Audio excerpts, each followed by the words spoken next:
Hi friends, ഇന്ന് American മാഡത്തിൻ്റെ മൂന്നാമത്തെ ഭാഗമാണ് പറയാൻ പോകുന്നത്. അപ്പം ഇന്ന് കഥയെല്ലാം കേൾക്കാം. പഴയ കഥ എന്ന് പറയുന്നത് ബാലുവും മാഡവും കൂടെ നേരെ ഒരു ടെക്സ്റ്റൈൽ ഷോപ്പിൽ പോയി. പിന്നീട് മാഡത്തിന് ഇഷ്ടപ്പെടുന്ന ഒരു ഡ്രസ്സും കാര്യങ്ങളും ബാലുവിന് എടുത്തു കൊടുക്കുന്നു. അതിനുശേഷം ആ ട്രയൽ റൂമിൽ വെച്ച് രണ്ടുപേരും കൂടെ ഫോട്ടോ എടുക്കുന്ന ആ ഒരു ഭാഗമാണ് നമ്മൾ നിർത്തിയത്. അപ്പം ഇനി നമുക്ക് തുടർന്ന് പോകാം. ആ സമയം ഞാൻ മാഡത്തിനോട് പറഞ്ഞു, ഫോട്ടോ ഞാൻ എടുത്തു തരാം എന്ന് പറഞ്ഞ സമയത്ത് തന്നെ മാഡം ഓരോരോ പോസിന് കാണിച്ചു തന്നു. അത് ട്രയൽ റൂമിൻ്റെ തൊട്ടടുത്ത് വെച്ചായിരുന്നു. ആ സമയം അവിടെ ആരുമില്ലാത്തതുകൊണ്ട് മാഡത്തിൻ്റെയും എൻ്റെയും കോഷ്ടികളൊന്നും ആരും കാണുന്നില്ലായിരുന്നു. അതുകൊണ്ട് തന്നെ മാഡം വെറൈറ്റീസ് ആയിട്ടുള്ള പോസും കാര്യങ്ങളൊക്കെ എനിക്ക് കാണിച്ചു തന്നു. ശേഷം ഫോട്ടോ എടുത്തു കഴിഞ്ഞ് ആ ഫോട്ടോസ് രണ്ടുപേരുടെയും നോക്കി ഞങ്ങൾ രണ്ടുപേരും ചിരിച്ചു. അത് വല്ലാത്തൊരു തമാശ മൊമെൻറ്റ്സ് തന്നെയായിരുന്നു. ഓരോ ഫോട്ടോസിലും മാഡത്തിൻ്റെ പോസ് കണ്ടും എൻ്റെ പോസ് കണ്ടും മാഡവും ചിരിച്ചു. അത് നല്ലൊരു ഭംഗിയായിരുന്നു. ശേഷം ഞങ്ങൾ രണ്ടുപേരും കൂടെ പുറത്തേക്ക് ഇറങ്ങി. ആ സമയത്ത് മാഡം എൻ്റെ അടുത്ത് ചോദിച്ചു, ബാലു, നിനക്ക് കഴിക്കാൻ എന്തെങ്കിലും വേണോ? വിശക്കുന്നില്ലേ നിനക്ക് എന്ന് ചോദിക്കുന്ന സമയത്ത് ഞാൻ പറഞ്ഞു, എനിക്ക് വിശപ്പൊന്നുമില്ല മാഡം, വീട്ടിൽ ചെന്നിട്ട് മാഡത്തിന് എന്തെങ്കിലും ഞാൻ റെഡിയാക്കി തരാം, ഫുഡും കാര്യങ്ങളൊക്കെ. അതിപ്പം മാഡം കുറവാണല്ലോ എന്ന് ഞാൻ പറയുമ്പോൾ മാഡം എന്നെ നോക്കി. ശേഷം എന്നോട് പറഞ്ഞു, നീ നന്നായിട്ട് കെയർ ചെയ്യുന്നുണ്ട് കേട്ടോ ബാലു എന്ന് പറഞ്ഞു. മാഡം അതും കൂടെ പറഞ്ഞു കേട്ടപ്പോൾ എനിക്ക് തോന്നി മാഡത്തിന് നന്നായിട്ട് കെയർ ചെയ്ത് കൊണ്ടുപോകണം, എങ്കിൽ മാത്രമേ മാഡത്തിൻ്റെ ആ ഒരു എല്ലാ അനുകമ്പയും ആനുകൂല്യങ്ങളും എനിക്കും കിട്ടത്തുള്ളൂ എന്ന് ഞാൻ മനസ്സിൽ വിചാരിച്ചു.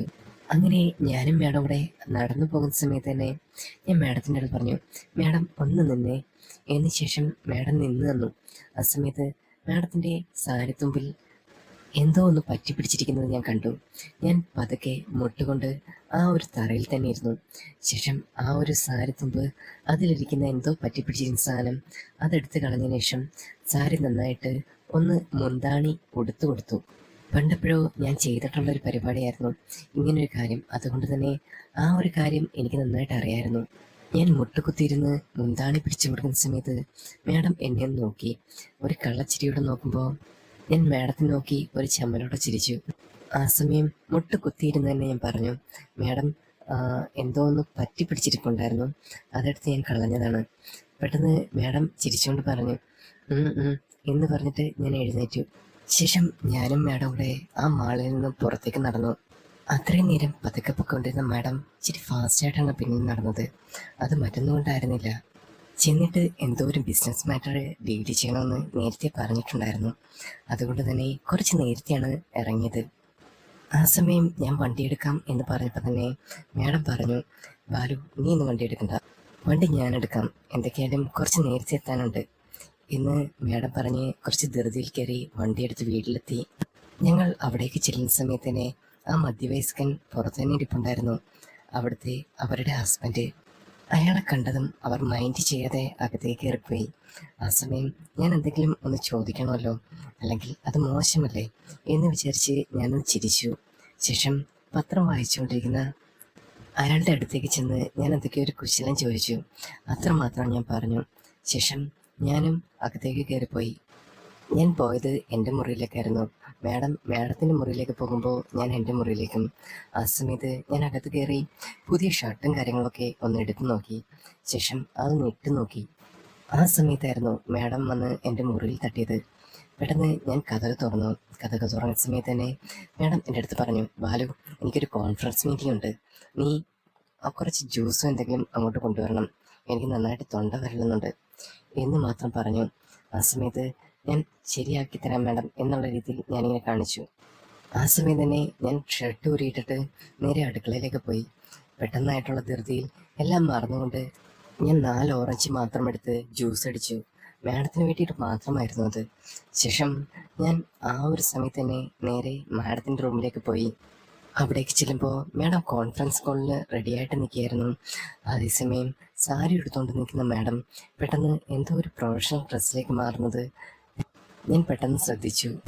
അതുവരെ സാരി ഉടുത്തുകൊണ്ടിരുന്ന മാഡം പെട്ടെന്ന് തന്നെ കോട്ടും സൂട്ടും കാര്യങ്ങളൊക്കെ ഇട്ട് ആ സമയം ഒരു കോൺഫറൻസ് കോൾസ് എന്ന പോലെ റെഡിയായിട്ട് അവിടെ ഇരിക്കുകയായിരുന്നു. ഞാൻ അവിടേക്ക് ചെന്ന് ആ ഒരു ഓറഞ്ച് ജ്യൂസ് അവർക്കായിട്ട് കൊണ്ടുപോയി കൊടുത്തു. ശേഷം ഞാൻ മാഡത്തിനോട് ചോദിച്ചു, എൻ്റേതായിട്ടുള്ള എന്തെങ്കിലും ഹെൽപ്പും കാര്യങ്ങളും മാഡത്തിന് വേണോ എന്ന രീതിയിലാണ് ഞാൻ ചോദിച്ചത്. പെട്ടെന്ന് തന്നെ അവരെന്നോട് പറഞ്ഞു, നീ ഒരു കാര്യം ചെയ്യ്, ഈ സോഫയിലിരിക്കുക, ഞാനിവിടെ കുറച്ച് കാര്യങ്ങൾ ചെയ്യാനുണ്ട്, അപ്പോൾ കുറച്ച് നേരം നീ ഇവിടെ ഇരുന്നാൽ മതി എന്ന് മാത്രം അവർ പറഞ്ഞു. ആ സമയം ഞാൻ ഒരു മടിയും കൂടാതെ എൻ്റെ അന്നദാതാവ് എന്നുള്ള രീതിയിൽ മാഡത്തിനെ കണ്ടുകൊണ്ട് ആ സോഫയിൽ കയറിയിരുന്നു. ആ സമയം മാഡം ടേബിളിൻ്റെ അടുത്തിരിക്കുന്ന ചെയറിലിരുന്നു കൊണ്ട് ലാപ്ടോപ്പിൽ എന്തൊക്കെയോ ചെയ്യുകയായിരുന്നു. ഞാനതിങ്ങനെ നോക്കിക്കൊണ്ട് നിന്നു, എന്തൊക്കെയാണ് ആ ചെയ്യുന്ന കാര്യങ്ങളൊക്കെ.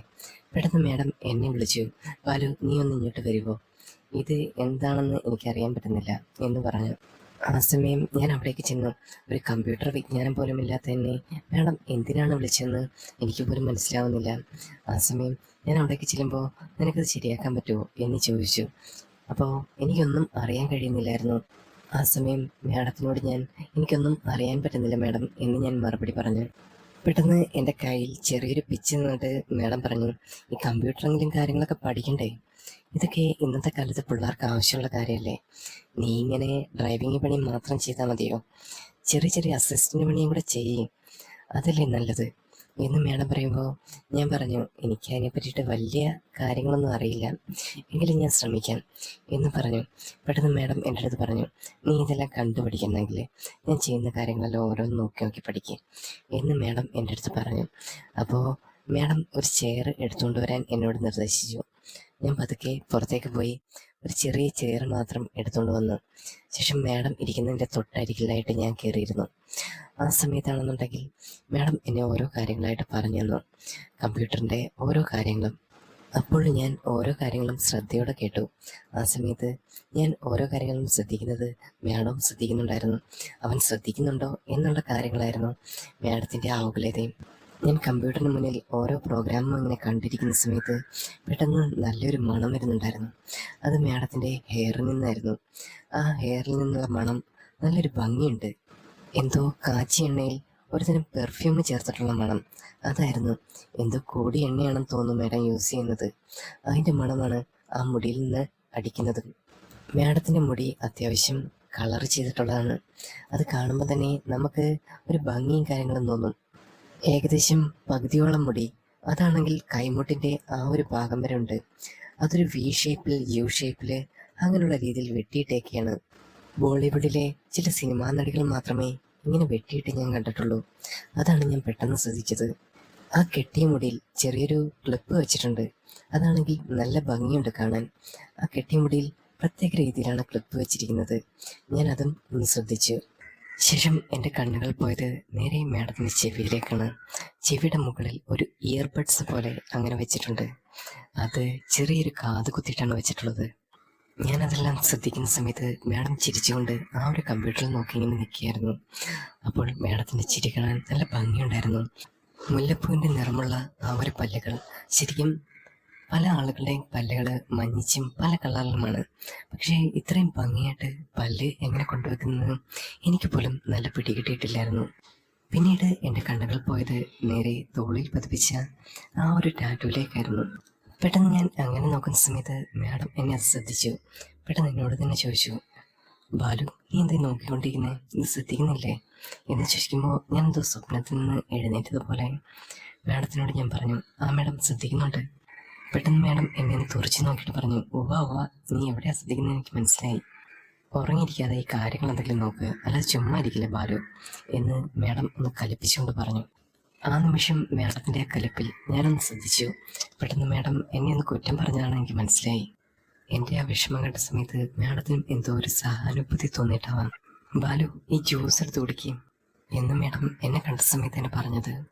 മറ്റൊരാൾ കുടിച്ച ജ്യൂസ് ഞാനൊരിക്കലും കുടിക്കാറില്ല. പക്ഷേ മാഡം അതെടുത്ത് ആ സ്നേഹത്തോടെ നീട്ടുന്ന സമയത്ത് ഞാൻ മറുപടിയൊന്നും പറഞ്ഞില്ല. ഞാനത് വാങ്ങിച്ച് കുടിച്ചു. അതിൽ 3/4 ഭാഗവും കുടിച്ചിട്ട് ഞാൻ ആ ടേബിളിൻ്റെ പുറത്തേക്ക് വെച്ചു. ആ സമയത്ത് എന്നെ അത്ഭുതപ്പെടുത്തിയത് മറ്റൊന്നും ആയിരുന്നില്ല. ഞാൻ കുടിച്ച ജ്യൂസിൻ്റെ ബാക്കി മാഡം ഒരു അറപ്പും വെറുപ്പും ഇല്ലാതെ വീണ്ടും എടുത്ത് കുടിക്കുന്നത് കണ്ടപ്പോൾ ഞാൻ അത്ഭുതപ്പെട്ടു പോയി. ശരിക്കും എന്നോട് ഇങ്ങനെയൊന്നും ആരും കാണിച്ചിട്ടില്ല. എനിക്കിങ്ങനെ ഒരു പരിഗണന ആരും തോന്നിട്ടില്ല. എത്ര സ്നേഹമുള്ള മാഡം എന്ന് ഞാൻ ചിന്തിച്ചു. പെട്ടെന്നായിരുന്നു കോൺഫറൻസ് കോൾ ഓണായത്. ആ സമയം മാഡം എൻ്റെ അടുത്ത് പറഞ്ഞു, ബാലു എന്നാൽ നീ എണീറ്റ് പൊക്കോളൂ, അടുക്കളയിൽ എന്തെങ്കിലും കാര്യങ്ങളുണ്ടെങ്കിൽ നീ ചെയ്തോ, ശേഷം ഞാൻ എന്തെങ്കിലും ഉണ്ടെങ്കിൽ വിളിക്കാം. ഏകദേശം അരമണിക്കൂറുണ്ട്, അതുവരെ ഇനി വിളിച്ച് കോൺഫറൻസ് കോൾ കാണും, അതുവരെ നീ വരണ്ട എന്ന് മാഡം എന്നോട് തന്നെ പറഞ്ഞു. ശേഷം കോൺഫറൻസ് കോൾ തുടങ്ങിയ സമയത്ത് ഞാൻ അവിടെ നിന്ന് എഴുന്നേറ്റ് നേരെ അടുക്കളയിലേക്ക് പോയി. ഉച്ചക്കലത്തേക്ക് എന്തെങ്കിലും ഉണ്ടാക്കാനായിട്ടായിരുന്നു. ഞാൻ അടുക്കളയിൽ കയറി മാഡത്തിന് ഇഷ്ടപ്പെട്ട തോരനും അവിയലും സാമ്പാറും ഉണ്ടാക്കി വെച്ചു. ആ സമയം ഞാൻ മാഡത്തിന് വേണ്ടിയിട്ട് എല്ലാം കരുതിയിട്ടുണ്ടായിരുന്നു. ഭക്ഷണം കൊണ്ട് മാഡത്തിനെ ഒന്ന് ഇമ്പ്രസ് ചെയ്യിപ്പിക്കാം എന്നുള്ളൊരു മൈൻഡ് എൻ്റെ മനസ്സിലുണ്ടായിരുന്നു. ഉച്ചഭക്ഷണത്തിന് കൂടെ സാമ്പാറും മോരും പുളിശ്ശേരിയും എല്ലാം കൂടെ ആയി കഴിഞ്ഞപ്പോഴത്തേക്ക് ആ ഉച്ചഭക്ഷണം കുശാല എന്ന് എനിക്ക് തന്നെ മനസ്സിലായി. ശേഷം കോൺഫറൻസ് കോളും കാര്യങ്ങളും എല്ലാം കഴിഞ്ഞ് മാഡം പുറത്തേക്ക് ഇറങ്ങി വന്നു. ആ സമയം മാഡത്തിന് വേണ്ടിയിട്ട് ഞാനെല്ലാം റെഡിയാക്കി തന്നെ വെച്ചിരുന്നു. മാഡത്തിനെ ഞാൻ ആ സമയം വിളിച്ചു, മാഡം എല്ലാം റെഡി ആയിട്ടുണ്ട്, വന്നിട്ട് ഭക്ഷണം കഴിക്കട്ടോ. ആ ബാലു, ഏകദേശം ഒരു 5 മിനിറ്റ് ഇതും കൂടെ കഴിഞ്ഞിട്ട് ഞാൻ പെട്ടെന്ന് വരാം എന്ന് മാഡം പെട്ടെന്ന് പറയുമ്പോൾ ഞാൻ ഒരു കുട്ടിയെ വിളിക്കുന്ന കണക്ക് മാഡത്തിനെ വിളിച്ചു. മാഡം ഒന്ന് പെട്ടെന്ന് വാ, എല്ലാം റെഡി ആയിട്ടുണ്ട് കേട്ടോ, എല്ലാം ഒന്ന് കഴിച്ചിട്ട് പോ എന്ന് പറഞ്ഞിട്ട് മാഡത്തിനെ ഞാൻ വീണ്ടും വിളിച്ചു. എന്നിട്ടും മാഡം അവിടെ തന്നെ ഇരിക്കുന്ന സമയത്ത് ഞാൻ വീണ്ടും മുറിക്കകത്തേക്ക് ചെന്നു. മാഡം എഴുന്നേൽക്കുന്നില്ല എന്ന് പറഞ്ഞ് കണ്ടപ്പോൾ തന്നെ ഞാൻ മാഡത്തിനെ പൊക്കി എണീപ്പിച്ചു. അതെ, എഴുന്നേറ്റ കുട്ടി, എൻ്റെ കുട്ടി വന്ന് നേരെ ഭക്ഷണം കഴിക്കും, അല്ലെന്നുണ്ടെങ്കിൽ ഇങ്ങനെ ഇരിപ്പ് എഴുന്ന് കഴിഞ്ഞാൽ പിന്നെ ഭക്ഷണം കഴിക്കാതെ തല ഇറങ്ങി വീഴും കേട്ടോ എന്ന് പറയുമ്പോൾ മാഡത്തിനെ ഞാനൊന്ന് പേടിപ്പിച്ചു. അത് പറയുമ്പോൾ മാഡത്തിന് ഒരു ലാളനയും സ്നേഹവും എന്നിൽ നിന്ന് കിട്ടുന്ന പോലെ ആ ഒരു മുഖഭാവമായിരുന്നു. അത് കണ്ട സമയത്ത് തന്നെ മാഡത്തിനെ ഞാൻ ഒരു ലാളനയോട് കൂടി തന്നെ വിളിച്ചു. ശേഷം മാഡത്തിനെ പതുക്കെ ഞാൻ അവിടേക്ക് കൊണ്ടുചെന്നു.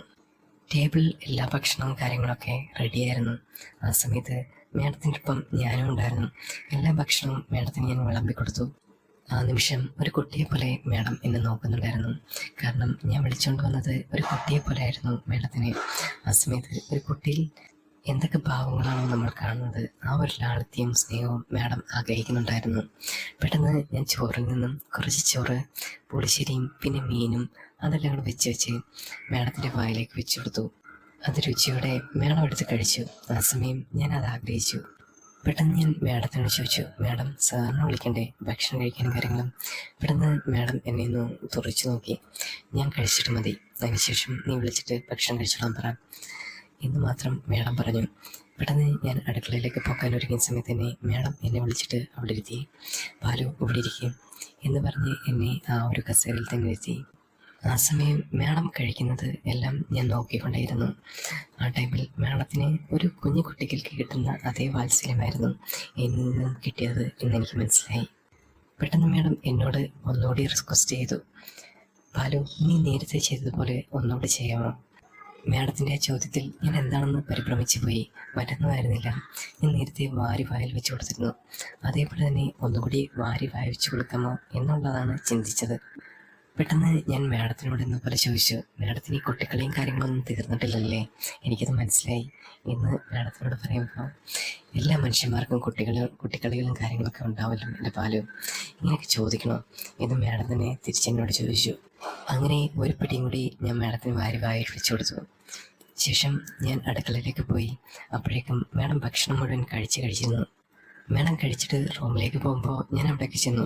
പെട്ടെന്ന് ഞാൻ മാഡത്തിന് കണ്ടിട്ട് ഞാൻ ചോദിച്ചു, മാഡം ഇനി എന്താ പരിപാടി എന്ന് ചോദിക്കുമ്പോൾ മാഡം പറഞ്ഞു, ഇനിയൊരു പരിപാടി കൂടെ ഉണ്ട്, ഉച്ചയായാലേ ഞാൻ പറയാം, നീ കുറച്ച് കഴിയുമ്പം വിളിക്കുമ്പോൾ അങ്ങോട്ട് വന്നാൽ മതി എന്ന് മാത്രം മാഡം പറഞ്ഞു. മാഡം അത് പറയുന്ന സമയത്ത് ഞാനൊരു പുഞ്ചിരിയോടെ അവിടെ നിന്നിറങ്ങി. ശേഷം ഞാൻ നേരെ പോയത് സാറിൻ്റെ അടുത്തേക്കാണ്. പെട്ടെന്ന് സാറിൻ്റെ അടുത്ത് പറഞ്ഞു, സാർ ഭക്ഷണം റെഡിയാക്കി വെച്ചിട്ടുണ്ട്, അങ്ങോട്ടൊന്ന് വരണം, ഭക്ഷണം കഴിക്കണ്ടേ എന്ന് പറയുമ്പോൾ ആ മധ്യവയസ്കൻ പേപ്പർ എടുത്ത് മാറ്റി വെച്ചിട്ട് അവിടെ നിന്ന് എഴുന്നേറ്റു. എങ്ങനെയാടെ, രുചിയുള്ള ഭക്ഷണങ്ങളൊക്കെയാണോ എന്ന് ചോദിച്ചു. ഞാൻ പറഞ്ഞു, പുളിശ്ശേരിയും മീൻ പൊരിച്ചതും മീനും സാമ്പാറും അവിയലും എല്ലാം ഉണ്ട്, പിന്നെ ഒരു സ്പെഷ്യൽ തോരനുണ്ട് എന്ന് പറയുമ്പോൾ സാർ എൻ്റെ അടുത്ത് പറഞ്ഞു, ഓക്കെ ഗുഡ് ബോയ് എന്ന് മാത്രം സാർ പറഞ്ഞു. ആ അപ്രീസിയേഷൻ എനിക്ക് ഒരുപാട് ഇഷ്ടപ്പെട്ടു. ഞാൻ സാറിനെ വിളിച്ചുകൊണ്ട് അവിടെ ഇരുത്തി. ശേഷം സാറിനും ഞാൻ ചോറിട്ട് കൊടുത്തു. അത് കഴിച്ചു കഴിഞ്ഞപ്പോൾ തന്നെ സാറിനും അത് നന്നായിട്ട് ഇഷ്ടപ്പെട്ടു. നീ ആളെ കൊള്ളാമല്ലോ, ഞങ്ങൾക്കെല്ലാം നല്ല ടേസ്റ്റായിട്ട് ഫുഡെല്ലാം ഉണ്ടാക്കി തരുന്നുണ്ടല്ലോ എന്ന് പറഞ്ഞു. അങ്ങനെ കുറച്ച് സമയം കഴിഞ്ഞപ്പോൾ സാറ് ഭക്ഷണം കഴിച്ചിട്ട് സാറിൻ്റെ വഴിക്കായിട്ട് പുറത്തേക്ക് ഇറങ്ങി. ആ സമയം മാഡം എന്നെ വിളിക്കുന്നുണ്ടായിരുന്നു, ബാലു ഒന്ന് ഇവിടേക്ക് വരാമോ? റൂമിലേക്ക് വന്നാൽ മതി എന്ന് മാഡം എന്നെ വിളിച്ചു. ആ സമയം ഞാൻ അവിടേക്ക് പോകുന്ന സമയത്ത് സാറും അവിടെ ഇല്ലായിരുന്നു. സാർ പുറത്തേക്കെങ്ങോ പോയേക്കായിരുന്നു. മാഡം വിളിച്ച സമയത്ത് തന്നെ ഞാൻ മുറിയിടത്തേക്ക് ചെന്ന് കഥക് തുറന്നു. ആ സമയം മാഡം അകത്ത് തന്നെ ഉണ്ടായിരുന്നു. പെട്ടെന്ന് മാഡത്തിനെ കണ്ട സമയത്ത് തന്നെ ഞാനൊന്ന് ഞെട്ടിപ്പോയി. മാഡം തന്നെയാണോ ഇത്? ഈ ഒരു കഥയുടെ അടുത്ത ഭാഗം ഉടൻ തന്നെ അപ്ലോഡ് ചെയ്യുന്നതായിരിക്കും. ഈ കഥ ഇതുവരെ കേട്ട എല്ലാവർക്കും നന്ദി. എല്ലാവരും ചാനൽ ഒന്ന് സബ്സ്ക്രൈബ് ചെയ്യുക, കമൻറ്റ് ചെയ്യുക, ലൈക്ക് ചെയ്യുക. അപ്പം പറഞ്ഞ പോലെ ഇനി അടുത്ത സ്റ്റോറിയുമായിട്ട് വീണ്ടും കാണാം. അപ്പം അതുവരേക്കും ബൈ ബൈ.